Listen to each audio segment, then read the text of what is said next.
Okay, I think we're going to start and welcome everybody. We are so excited for our monthly webinar, and I think you're going to be very delighted with our guest today. Jenna is an amazing counselor therapist who has an insight and a skill set that is really going to help us not only as educators, but also as parents and community members. I'm hoping and encouraging her to talk about her book and the amazing work that she's doing with parent guidance. We have the chat room, so if you have any questions, feel free to let us know, and we'll direct those towards Jenna if we can't answer them ourselves. And, happy St. Patrick's Day. As an educator, we are on the downslide. I know it's hard to believe, but we really are going to get through this. And I just want to thank you for the amazing work that you do with kids and the lives that you are saving every single day. So with that, I'm going to turn the time over to Abby, who is the Hope Squad Communication Specialist, and she's going to introduce Jenna. Abby, you're up. Thanks, Greg, and hello again, everyone. Happy St. Patrick's Day. I'm just going to do a brief introduction of what we're going to talk about today, but I'm so excited to welcome our panelists for today. Jenna Riemersma. Jenna is the founder and clinical director of the Atlanta Center for Relational Healing. She holds a master's degree in public policy from Harvard University and a master's degree in professional counseling from Richmond Graduate University. Jenna is a licensed professional counselor, a level 3 internal family systems therapist, an EMDR therapist, a certified sex addiction therapist supervisor, a certified multiple addiction therapist supervisor, and a national certified counselor. So to say she's qualified is an understatement of the year. She's also a best-selling author and was recently featured on Amazon as the #1 best-selling new release for her book, Altogether You. And today she will be sharing her 3-step approach for addressing a range of challenges from anxiety and depression to stress and feeling overwhelmed. So Jenna, I'll turn it over to you, and thanks so much for joining us. Thank you so much, Abby and Dr. Hudnall and Kathy, and most importantly, teachers, guidance counselors, parents who are joining us. I just want to wrap you up in a great big hug. Today, you are truly our frontline heroes, and I am so excited to spend the next hour together in conversation. My hope for this time is that this will not just be some head knowledge for you to take away, but that this actually will be an hour of self-care, and that you will walk away with very applicable principles that you can use in your own life to bring increased satisfaction, decreased suffering, but also be equipped to really meet the needs of the young adults who you are serving in really effective ways. What I have done is synthesized the very best of the mental health, the clinical traditions of neurochemistry and brain research, of mindfulness and mindfulness-based stress reduction, and the best of our spiritual traditions and wellness and compassion traditions into a very digestible single phrase, which is move toward, in 3 words. And I'm going to actually teach you and walk you through those 3 words in this webinar. And if you can remember 3 words, and I know you can, I hope that your life will be changed 1 hour from now. So let's get started. I know a lot of you are going to be watching this on replay, so I would, as Dr. Hudnall said, invite you to check out parentguidance.org. Terrific resource where I do a lot of guided meditations that address many different issues using this principle. So we're just going to get our toes wet together today, and there's lots more for you to take advantage of out there, as well as my book, as they mentioned. So I just want to go ahead and use our chat box kind of like a big dialogue. I wish we were all sitting together with a mug of coffee in the living room today. So let's just pretend.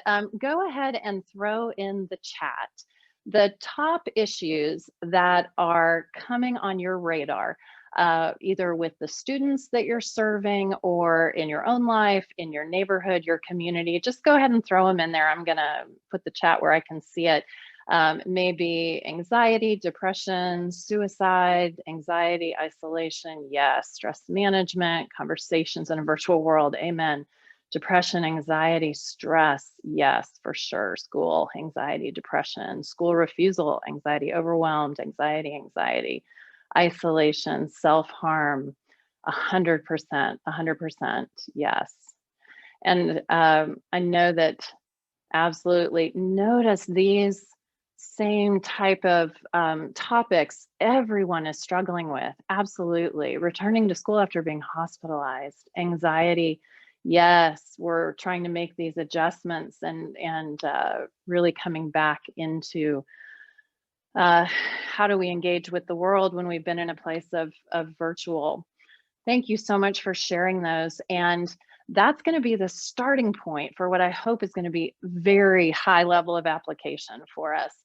So I want to just walk you through kind of the history of where we have been typically in mental health and clinical, and where I'm hoping my work and the work of many great minds in our clinical arena is taking us.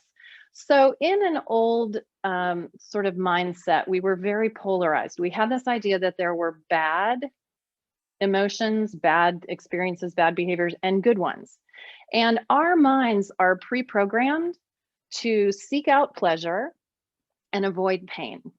So go ahead and throw in the chat for me. Of those things you just put in the chat, if you were in that kind of polarized good, bad mindset, what category would you put that in, good or bad? All the topics that you just brought up, all the anxiety, depression, lack of engagement, isolation, bad.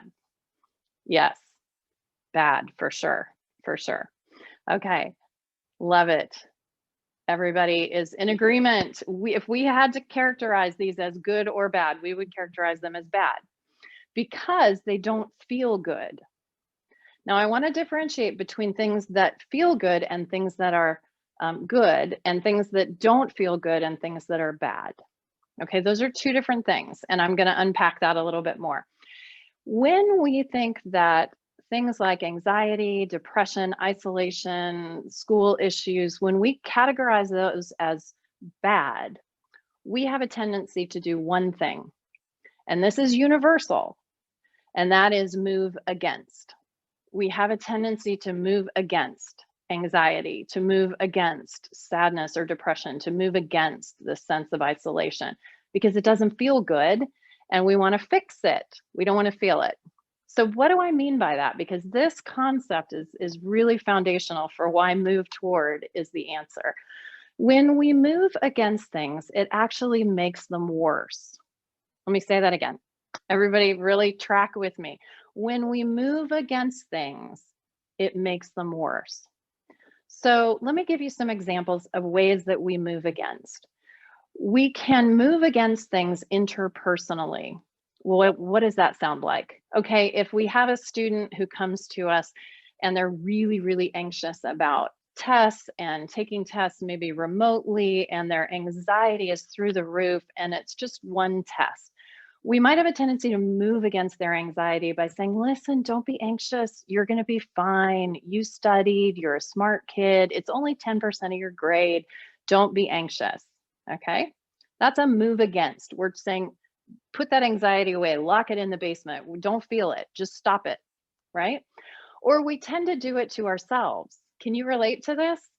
Maybe you're having an emotion and you don't like it. And so you tell yourself, I shouldn't feel that way. I shouldn't do that thing that I do. Okay, those are two ways that we can move against interpersonally. When we do those things, it makes the anxiety or the feeling or the behavior worse, not better. Because telling ourselves I shouldn't feel that way, it tends to escalate how we're feeling. It just makes us feel shame now for feeling that way. How do we do this sometimes, let's say, in our faith communities?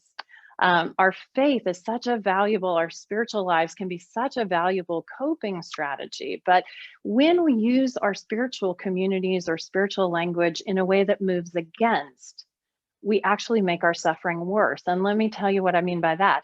Sometimes if we are in a faith or a spiritual environment and perhaps we're honest and say, oh, I'm really struggling with fear, for example, or anxiety, depression. What might happen is someone might say, well, you know what? Perfect love casts out all fear. And if you would pray more, you won't feel that fear. Or you need to just surrender that, or you need to give it over. Or how about if you memorize this piece of our, sacred readings?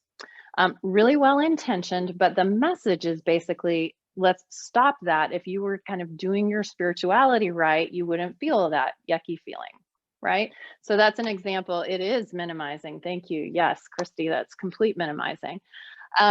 In the clinical world, we sometimes do this. So my school counselors out there who are trained in the same paradigms that I am, when we learned, let's say, cognitive behavioral therapy, some of us learned how to do thought maps, and we write out the negative thought. We evaluate what percentage do I believe it. Then we give 3 reasons why it may not be true. And then we evaluate the percentage again of how much we believe it. That's a clinical way of moving against what we're feeling. And finally, behaviorally, I don't know about you, but I can relate to moving against my yucky feelings behaviorally. How do we do this? Well, if we're dealing with sadness or grief or loss, we may stay so busy that we can't feel it. Or we may feel so much stress that we come home at the end of the day and pour a glass of wine or a cocktail. Yes, you're distracting, absolutely, and numbing. Or maybe we try to control our environment so we don't have to feel that fear that something's going to sneak up on us and hit us from behind and catch us off guard. Or maybe we try people pleasing or perfectionism to move against the parts of us that feel unwanted or not good enough. Okay, these are all many different ways that we move against. And what happens when we do that? Let's say I'm feeling a lot of stress. I come home at the end of the day, I pour a glass of wine or 2 or 3. Well, 10 minutes after I pour that glass of wine, maybe I feel better, but the next morning I feel what? I feel worse. So move against makes it worse. And in the clinical world, we have kind of a cheesy phrase to reflect this: that which we resist persists. So everybody kind of, wherever you are, I know we're all muted, but say it with me. That which we resist persists. My version of that statement is move against doesn't work. Move against doesn't work. But move against is what we pretty much universally do with things that we are struggling with. And this is why the Hope Squad theme of mindfulness this week is so valuable. And part of what I draw from in creating this approach of move toward is this mindfulness strategy. Now, some of us are clinically trained. So my school counselor friends, you have probably been trained to be neutral. And we learn things in how to be a counselor school, like reflective listening. Okay, this is better than move against, because we say things like, yeah, it really is hard. Oh my gosh, that makes so much sense. I hear you saying you're feeling overwhelmed. This is better than move against, because the person often feels heard and understood, and they feel supported. They feel seen. This is valuable, but it is not enough to resolve the underlying circumstance. And that's where move toward comes in. So we want to move from move against through neutral. Neutral is good. Reflective listening is good. We want to actually step into move toward. And by this, I mean moving toward the parts of ourselves that we don't like. And in this way, it's important that we understand we are not just one monolithic entity, and neither are the students that are in front of us every day. When we think we are just one monolithic entity, we over-identify with the struggle. And here's what I mean by that. So if I think I'm just one big monolithic entity and I feel anxiety, then I'm going to say things like, I am such an anxious person. Or if I feel depressed, I'm going to say, I am depressed. Or if we see a student who's dealing with self-esteem, we'll say, she has low self-esteem. She is insecure. Or if someone's bullying, we'll say, they are a bully. So does that make sense? When we think we're just one monolith, we over-identify with the thing that we're dealing with, that we're feeling or behaving. So we have to start by realizing that is not true. And you and I both know it, because we say that we have parts all the time. We'll say, oh my gosh, a part of me just really knows I need to get stuff done tonight. I need to get organized. I need to grade those papers. And another part of me just wants to binge watch Netflix and eat Oreos, right? So we just naturally, I don't know if you talk that way, I talk that way all the time. We get it. We have different parts of us. And that's so important to realize when our students are suffering or when we are suffering, that is not all of who we are. You and I have a core authentic self that is at our core all the time. And it is calm, it is wise, it is grounded, it is that place of our deep spiritual connection, our deep kind of wellness. The goal of meditation and mindfulness is actually to get us to that essential self, because it's a very peaceful state. But what tends to happen is we get reactive parts that take over and they flood us and we lose access to that core self. And so if I have an anxious part that takes me over, I feel completely anxious, but that's not who I am. It's a part of me. And that's not who you are either. And that's not who our students are. So if you have a student whose parent goes home at the end of the day and pours a glass of wine or two or three, that parent is not an alcoholic, and this is going to be very counterintuitive. That parent has a part of them that is trying to help them with something by drinking alcohol. That's a very different way of viewing this. Your student who's dealing with anxiety is not an anxious student. They are a person who has a part of them that is feeling anxiety. And when the anxiety is greater than the circumstance that is triggering it, it's connected to something in the past. I have a cheese ball phrase. If it's hysterical, it's historical. Okay. What that means is if I'm triggered in the moment way beyond what the circumstance warrants, it's because it's activating something from my past. Does that make sense? So this understanding that we all have a core self inside of us, but we have many different parts that sometimes take us over when they need help. That is the foundation for understanding how we move toward. Okay, so join with me. I actually want to walk you through this real time. Okay, so there are 3 words that I've taken, like I told you, I've really spent a lot of time synthesizing the very best in clinical research to create something that is memorable and usable, because what we are seeing in the field is the need for support is escalating exponentially. Anxiety, depression, suicide, isolation, bullying, they're just going through the roof for kids and adults.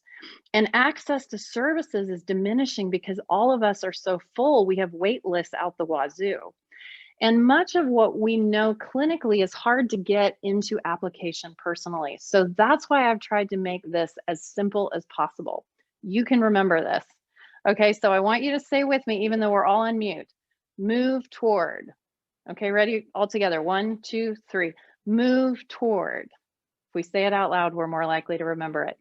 And here are the 3 words. Go ahead and write them down if you want. Notice, notify, need. Okay, we're going to unpack those. Don't worry. Notice, notify, need. Okay, that's all you need to know. And it will change your life today and the lives of the students that you're coming into contact with. So what I'm going to do is I'm going to talk you through a brief sort of intellectual understanding of what those 3 words mean. And then I actually want to walk you through a guided exercise, real time, you and me together, as if we were doing therapy together. Actually, this is what I would do in therapy. And then if we have enough time, I want to do a role play. Abby's been so gracious as to offer to role play what it would look like to do this with a student. If we run out of time, no worries. I've got plenty of videos on parentguidance.org. Please feel free to take advantage. My book is available on Amazon, so no worries. But what I want to walk you through, the first word is in learning how we move toward, is to notice it. So take it real time in your own life. I'm not going to ask you to put this in the chat or anything else, but just in your own experience as you're sitting here today. Okay, here's where our self-care comes in. I want to love on you people because you are such frontline heroes. So this is your moment of self-care, free therapy. I hope you love it. What is the thing today, in this moment perhaps, that you are struggling the most with? Okay, just take a moment to bring it to mind. Maybe it's overwhelm. Maybe it's anxiety. Maybe it's hopelessness and despair. Maybe it's shutdown. Because when we come out of our high functional state, which is social engagement, we go into fight or flight. That's our sympathetic nervous system when we're facing a threat. But when we are facing a life-threatening threat, we drop out of the limbic part of our brain into the reptilian part of our brain, and we go into dorsal vagal shutdown. That's where depression lives and just checking out. So if you've ever had that experience, if that's what you're struggling with today, if you're struggling with I just want to check out, I'm hopeless, I'm depressed, I don't have any energy, I've got all this work to, I just can't do anything. You're in a dorsal vagal shutdown, and that is so important. Your body is registering that you are in a state of high threat. Same if you're dealing with anxiety, same if you're dealing, it's just a little bit higher in the brain. Okay.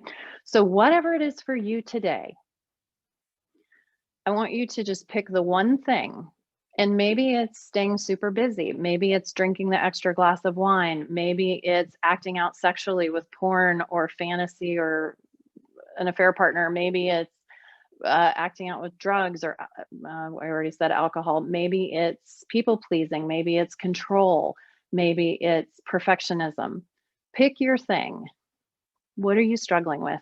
And now I want to invite you just to do the first word, notice it.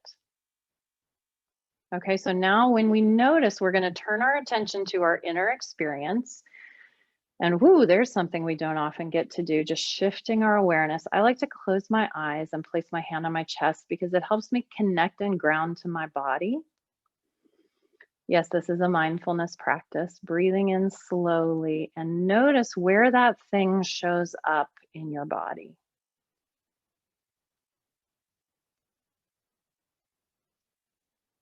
So when you're feeling anxious or when you're feeling depressed or overwhelmed or you're tempted to drink or look at porn or be a perfectionist or control or people please, where do you notice that in your body?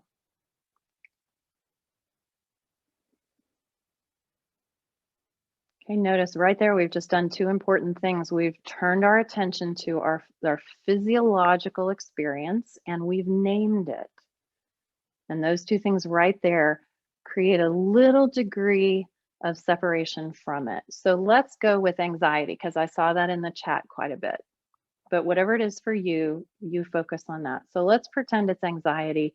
And oh my goodness, it shows up in my racing heart and let's say flushing face and my shoulders get tight. Okay. So part of noticing is being with this part of you. Okay, notice this is not who you are. Let me say that again. This is not who you are. This is a part of you that is active right now because it needs help.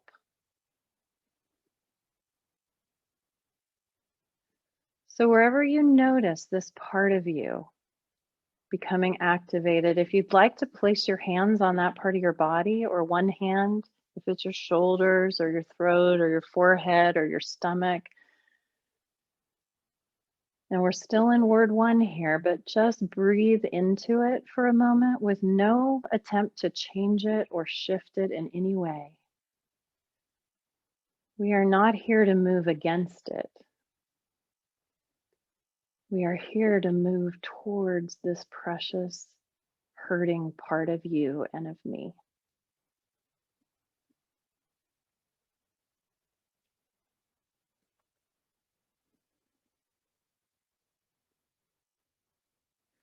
Now, you may notice that your first instinct is that you want it to stop or go away. You don't like feeling this way or doing this behavior. So just recognize that's another part of you that's trying to help you not suffer.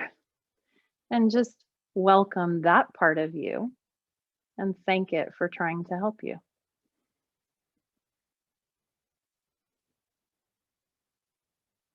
But just stay with the original feeling or behavior that you are noticing until you begin to get a little bit of an open-heartedness towards it, rather than hating it or wishing it would stop or wanting to move against it. Finding compassion for it. Perhaps a little curiosity about it.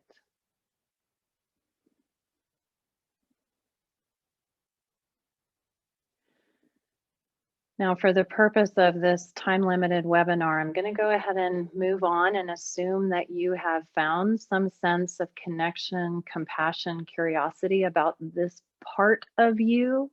Very important language, not who you are, this part of you. And so as you access some curiosity and compassion for this part of you, now you're ready to move from notice, which is our first word, to our second word, which is notify. Parts of us get activated because they have a message for us. There's something they're trying to tell us. They need to notify us. When we move against them, we can't hear what they're trying to say. So once you're curious about this part,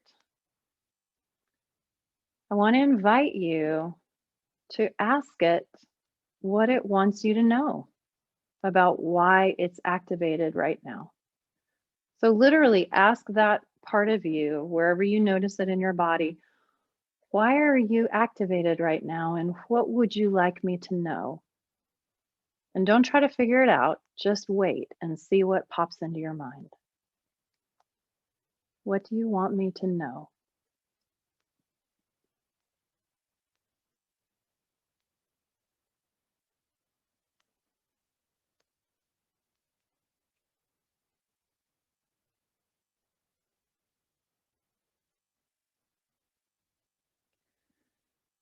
And so you may notice that an image comes to mind. You may get an image of this part of you. It may look like a real person or a cartoon or a color, or whatever you notice is fine. Or you may notice that memories start popping up and coming to mind. Or you may notice just a recollection, if it's a behavior, of where this part of you first started trying to help you in this way. Where did it first learn to get activated in the way that it gets activated for you?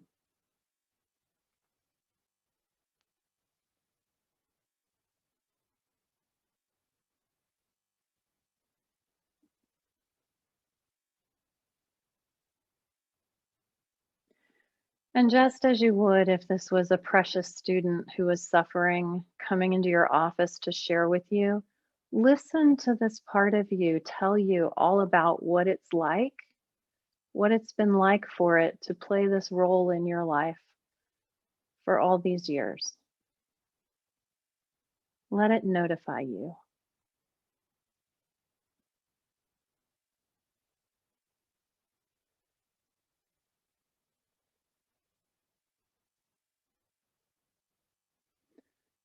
And an important skill in step 2, notify, is we don't want to talk this part out of its experience.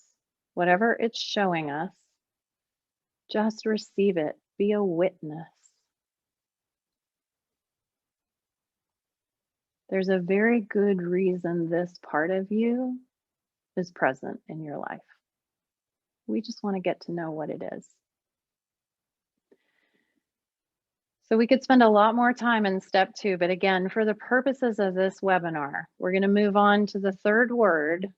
So we've noticed, we've let the part notify us. Now we're going to go to the last word, which is need. So thanking this part of you for letting you know whatever it communicated to you. And if you didn't get a sense of anything, if you didn't get any memories, if you didn't get an image, that's totally fine. That sometimes takes a little bit of time. So just thanking this part of you for having good sense to not just share everything all at once if you didn't really get anything today. That's okay. Or sometimes it communicates through body sensations. A pain may have come up or a physical sensation. So just receiving that. And so now to move to step 3, we want to ask this part, what does it need from you to feel more comfortable right now? So literally ask this part of you, what do you need from me to feel just a little bit more comfortable right now? And don't try to figure it out. Just wait and see if something comes to mind.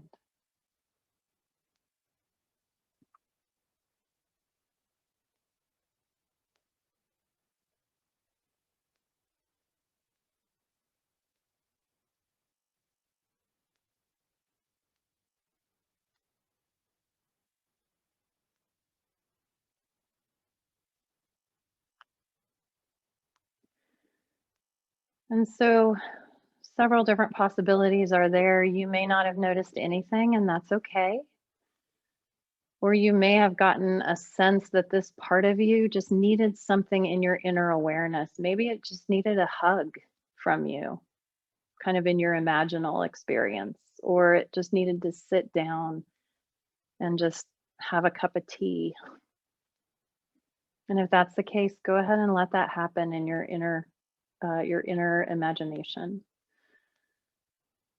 Or this part of you may have let you know it needs something from you out in the external world. Maybe if it's a part that's been drinking to try to manage stress, maybe what it needs from you is to decrease in some way what you're responsible for or to ask for help. So whatever it is that came up for you, you may even want to jot it down.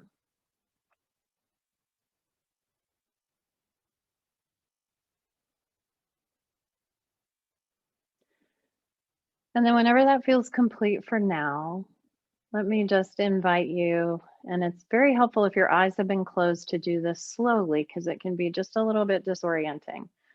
You may want to sort of slowly deepen your breath and return your attention back out to the room around you as you slowly open your eyes.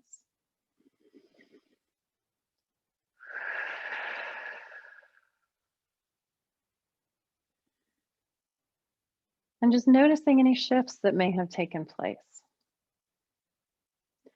You may feel much better. That's a frequent experience. You may have learned something pretty amazing. You may have been surprised by what came up for you. Sometimes people notice that the sensation increases at first. So if you felt anxiety and you were focusing on the anxiety, it may get more before it gets less. That's okay. That's because it's got your attention. And so it really wants to tell you how bad it's been before it feels comforted. That's okay. When we move toward these feelings and behaviors and we recognize that they're not bad or good, that all parts of us are good, they just don't always feel positive, but they all are good and they all have an important message for us. That's a game changer. So I hope that that was a really helpful experience for you personally. And what I'd like to do, I think we have enough time. Abby, if you want to come off of your video mute. Abby has been so gracious as to agree to role play a student coming into, let's say, a counselor's office, because I believe most of our audience, many are student counselors, guidance officers. And go ahead and put in the chat If you have a specific, let's just do a quick informal vote of a specific type of a student coming for assistance to your office that you'd like to see me role play, notice, notify, need with. Go ahead and throw that in the chat, and we'll just do a quick survey if you'd like to do that. Depression, okay, great. Great, depression, yes. That's a really hard one for our students. Overwhelm and shutting down, which is in that realm of depression. Yes, depression, anxiety, those are kissing cousins. Divorce, for sure, yeah. Depression, okay, beautiful. I'm getting a lot of depression. So Abby, would you be willing to play a student who is dealing with depression? Let's go ahead, I wanna pull from several of these. So let's say a student's parents are getting divorced, and the student is feeling overwhelmed and shut down with the divorce, the online school, the isolation, and you are going to be coming in. I'm going to play the student counselor. And so Abby, you're going to say things like, hey, I just want to come for help. I'm feeling really sad. I don't have any energy. I don't know what to do. I just feel hopeless. So those types of things. Does that feel doable for you, Abby? Can do. Awesome. Thank you so much. Round of silent applause for Abby as our volunteer. I hope this is helpful. It's so hard when we're not all together and I can't see you, but I sure hope this is helpful, folks. Okay. Hi, Abby. I'm so glad you came in. Welcome to my guidance counselor office. How can I help you today? Well, I've been really overwhelmed lately. There's a lot going on at home. It's draining me. I don't know what to do. I figured I'd come and ask for help. Oh, wow. Yeah, I'm so glad that you are here asking for help. It sounds like there's a lot going on. What's it been like for you? What are you noticing that you're feeling? It's hard for me to talk about it. There's so many feelings that I'm getting all at once. I'm scared for what's going on at home. I'm overwhelmed by the reactions that's happening. There's a lot going on. Of course, yeah. And are you feeling depressed as well? Definitely, yes. Okay, just going to throw that in there. Okay, so notice now, I'm going to cut out of the role play and give you a little sidebar. I'm going to use parts language to help piece apart that this is not who she is. Okay. So Abby, it sounds like there's a part of you that feels overwhelmed, a part of you that actually really feels scared, that's feeling fear about what's going on, and another part of you that just is just depressed and just not able to really have a lot of energy and a lot of sadness there. Is that right? Yes. Good. So notice I'm checking with her to make sure I heard correctly. Okay. Wow, that makes so much sense, Abby, that you would be feeling that way.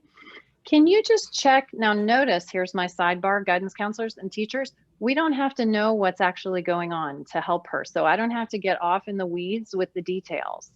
Now, if I think there's domestic violence or any of that, obviously the details are important, but just notice how effective this is. I don't need any of the details to be helpful to her. Okay, Abby, well, can you just check with those three parts of you that you mentioned?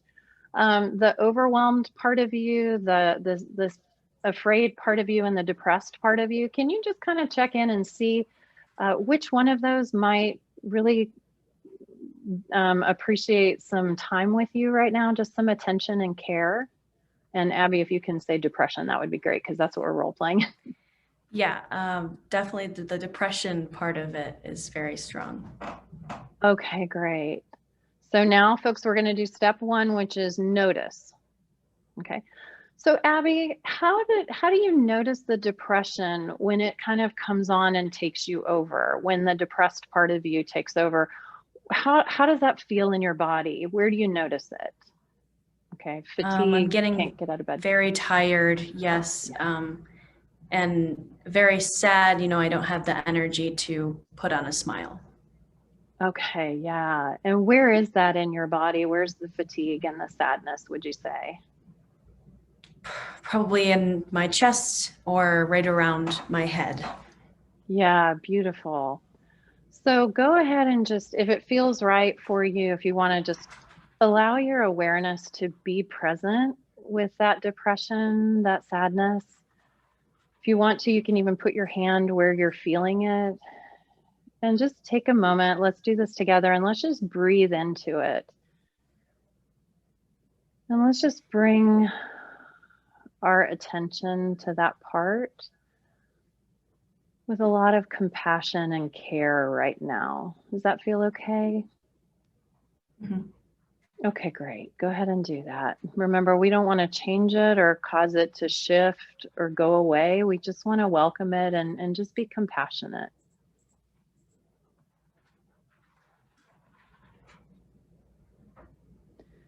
Okay, sidebar, that's a game changer. That's not what we do when someone's coming in and they're struggling. Our first instinct is to move against, and we're now moving toward. Okay, so we're reducing the activation of this part by bringing it comfort, and we're also becoming curious about it, which is helping Abby to separate from the depressed part of herself. Okay.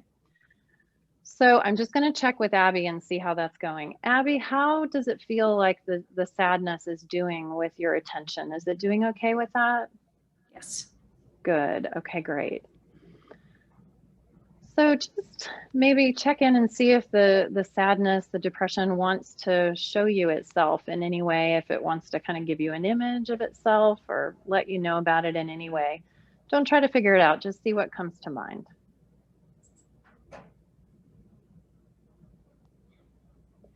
And Abby, for the purpose of this role play, just pretend that you got an image of yourself as a little kid kind of in a ball in bed. So Abby, what are you noticing? Is anything coming to mind? I'm a little kid and I'm curled up in my bed. Okay, yeah. So just extend compassion to that image of the sad part of you. Okay, now folks, we're going to move on to step 2, which is notify. And just ask that young part of you what it wants you to know about why it's feeling this way. Maybe how long it's been feeling this way, what it's been like. Okay, I'm going to feed this to you, Abby. So Abby is going to she's going to say something like, it's remembering when I was 5 years old and my parents were fighting in the other room and it was really scary and I didn't know what to do. So I just hid under the covers and just kind of froze. So Abby, what do you notice this part wants you to know about it? That I remember when I was little, my parents were fighting and it was scary, so I hid under my covers. Yeah. Oh my gosh. Yeah, that makes so much sense. And so I would just be with Abby on step 2, have this part of you show you everything it wants you to know about what it's been like to feel so sad ever since you were 5 years old. Oh my gosh, it makes so much sense that it would be feeling that sadness now and just wanting you to shut down. Totally. Okay, so that's step 2, notify. Once we've done that, I'm fast forwarding because of our time. We're going to move on to step 3, which is need. So Abby, can you just ask this part of you if there's anything that it needs from you right now to feel a little bit less unhappy, a little bit more comforted? And just literally ask that image and wait and see if anything comes to mind. And so Abby, just hypothetically, you're going to say, yeah, I got the sense that this little part of me just wanted a hug and wanted me to be with it there under the covers in my mind's eye. So the part of me wants a hug and wants to just be in the spotlight with my parents. Wants to be under the covers with me while my parents are fighting. So I don't feel so alone. Yes, perfect. So go ahead and do that in your mind's eye. It's an imagination, so you can do anything you want.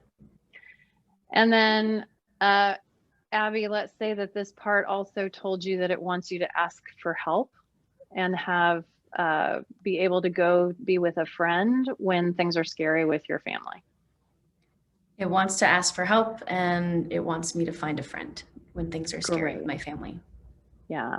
Is there a friend that comes to mind that you could do that with? Yes. Great, awesome. And I'm so glad you've come to me as well. I'm super honored that we could be with this part and help it to feel a little more comforted today. How's it feeling for you right now? I feel a little bit of relief. Yeah, great. Well, thank you, Abby. I just want you to know that this sadness, this depression makes a lot of sense. Of course, this part of you feels that way. It's not who you are, but it makes sense that with your parents divorcing right now, it would be kind of taking over because it needs extra comfort. So I'm really glad we could give that part of you some comfort today. Thank you so much for coming in. Okay, thanks for role playing, Abby. Awesome. I hope that wasn't too scary. Yeah. I don't think I'll be going into acting anytime soon. You did great. That's so awesome. Okay, so we have just a couple of minutes left. I really hope that's been helpful. Now, obviously, that is not going to fix all of Abby's problems, and there's much more that we would want to do. But what I want you to see is that this simple strategy of move toward, not against, and notice, notify, need is radically counterintuitive, and it is instantaneously helpful. Okay, it is the opposite of what we would normally do. And you can use this with any age. If we have verbal processing on board, you can use this with any age. Okay, it's extremely helpful. What we're doing so many different things. Neurochemically, we're activating the polyvagal, the ventral vagal nerve in the 10th cranial nerve of the brain. From a mindfulness perspective, we're naming and noticing the emotion, which allows us to separate. Internal family systems developed by Dr. Richard Schwartz has this concept of many different parts and getting to know them. So we're using the best of all neuroscience and clinical and mindfulness and self-compassion traditions in 3 simple words, and it is a game changer. Now, this student would probably need additional follow-up with a mental health professional and other support. But if you've got 15 minutes with a youngster who's struggling, or if you yourself are struggling, and we all are, let's just be real, this is hard and everyone is struggling right now. This is incredibly effective. We have schools who are losing students to suicide on a regular basis. Other students are dealing with suicidal thoughts. We can use this even with suicidal thoughts, because suicidal thoughts are a part of a student that is trying to help them manage pain that is beyond their own coping ability. And what we know is that the suicidal part doesn't actually want to kill them. It just doesn't think there's any way out. So if we can create a little spaciousness with that part, and if we can help to get to know it and how it's trying to help, we can offer it an alternate solution and save lives. And I know many of our guidance counselors and teachers and parents are struggling with those types of serious issues. So my hope is this has been very, very helpful, very practical. I'd love to take any questions that might come up. We have one from Marina who asks, are these questions included in your book? Yes, so my whole book really is about this. My book is called Altogether You. I'm going to type it in here, except I can't type and talk at the same time. Maybe, maybe you could type it in. It. My book is called Altogether You, Experiencing Personal and Spiritual Transformation Through Internal Family Systems Therapy. It's on Amazon, or you can go to my website, which maybe you can also put in the chat, Abby. It's jennariemersma.com. I lead many of these free guided meditations on a variety of different topics: anxiety, stress, depression, overwhelm, busy mind, on parentguidance.org. And let's see here, some good questions in the chat. Keyword, yes, so I believe that all of my Move Toward content is actually in a Move Towards section under the courses of Parent Guidance. And so that should be able to be found. There was an earlier, Ellen had a great question as child welfare professionals. If there is domestic violence happening at home, then for sure, we're going to need to do a whole lot more than notice, notify, need. But this is a first step. And so obviously, if we've got suicidal ideation, drug use, anything that's a eating disorder, domestic violence, child abuse, sexual abuse, 3 words is not sufficient to mediate those severe issues. What I'm suggesting is that this is a beautiful first step toward literally any type of suffering. And I would include in that physical, because very often our physical suffering is a reflection of different parts of us that are activated. So migraines, fibromyalgia, back issues, digestive issues are hugely related to fight or flight and dorsal vagal shutdown. So constipation, diarrhea, which many students are dealing with because they're in a stress response. So this approach works with physical symptoms as well as emotional and behavioral. Yeah. Other questions? Have been in situations with young people when one says they can't get over a fight with a friend because the friend continues to hold the past. Remember, you said the past triggers the emotional part. Coach the friends. Okay. Yes. And again, the age works with anyone who's got verbal skills, who's old enough to be verbal. So yes, we would then, as therapists, I'm trained in this model of therapy, we would then take it a step beyond that and actually help these parts to release that burden through a process that's bigger than notice, notify, need. Again, these are just the first steps, but what we would actually do is heal that trauma message so that it no longer activates in those situations. But that's really what we do as clinicians. It's beyond the scope of sort of a first line intervention that a teacher or a parent might make, but a therapist absolutely can do that work, and we do it all the time so that it does not bring up that super activating trigger from the past. Great question. Yeah.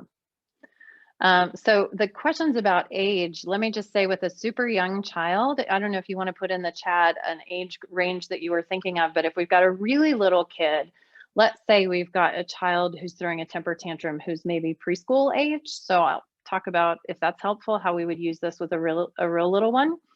And they're having a temper tantrum and they're, stomping their feet and flailing their fists. So what we could do as a helping adult is stomp our feet and flail our fists next to them. So we've got some synergistic support and go, oh, that part of you must feel really angry. Is that right? Or frustrated? Oh, and where is it in your hands and your feet? Stomp, stomp, stomp. Yeah. Tell that part, it makes sense. It's frustrated. It wants candy. I get it. Yeah. Oh, that part would like to help you have the yummy candy. That makes sense. We can't have the candy right now, but it's okay that that part feels frustrated. It's stinky. We can't have candy all the time. I know. So that would be an example of how you might use it with a little bitty, if that's helpful. Okay, how would you address community boundaries, religious or cultural? Oh my gosh, yes, we have a whole nother webinar on those. So we have many environments that exacerbate our behavioral and emotional struggles because of these standards of, whoops, I'm losing my headphones.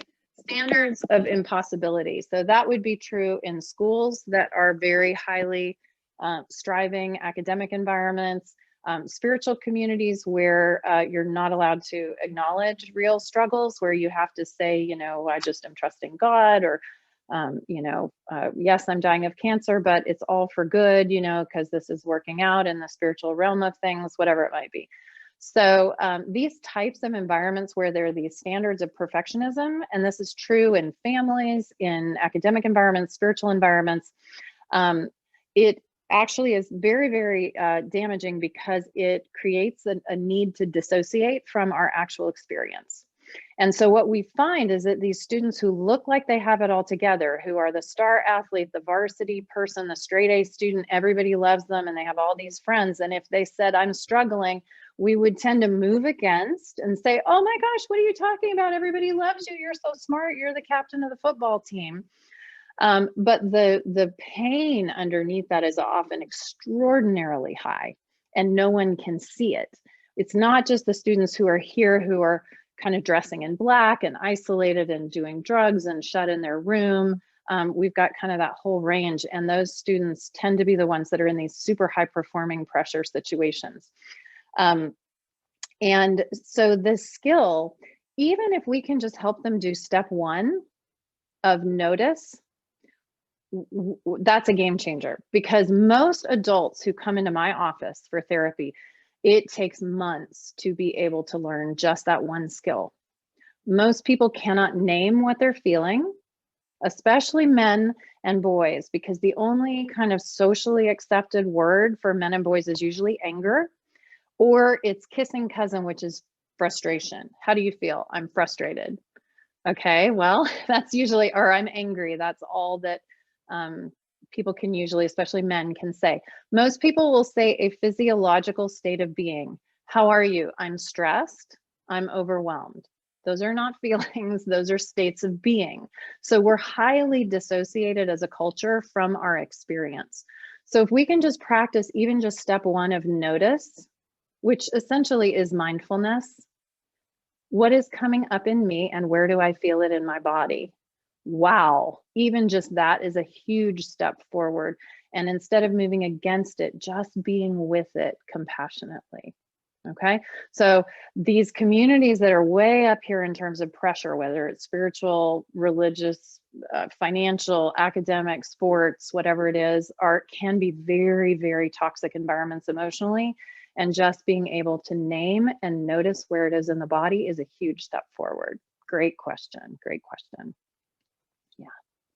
And oh, I think we are probably at time. How are we doing, Abby? I'm sorry to have to break on this. It looks like we're right at 12. So thank you so much, Jenna. It was awesome to have you. For all of our advisors out there, this will be on the advisor portal, the recording of this webinar. If you're not an advisor and you'd love a recording, feel free to email me at abigail4hope@gmail.com. And thanks again, Jenna. This was, I know for me, I just feel so much more at peace just going through your exercise here. And I'm definitely going to be heading over to Parent Guidance soon and checking out your other courses. Awesome. Thank you so much. It was really an honor to be here. And thank you so much, all of our frontline heroes, teachers, guidance counselors, parents. You are amazing. And my heart is with you. Thank you for the beautiful work that you do.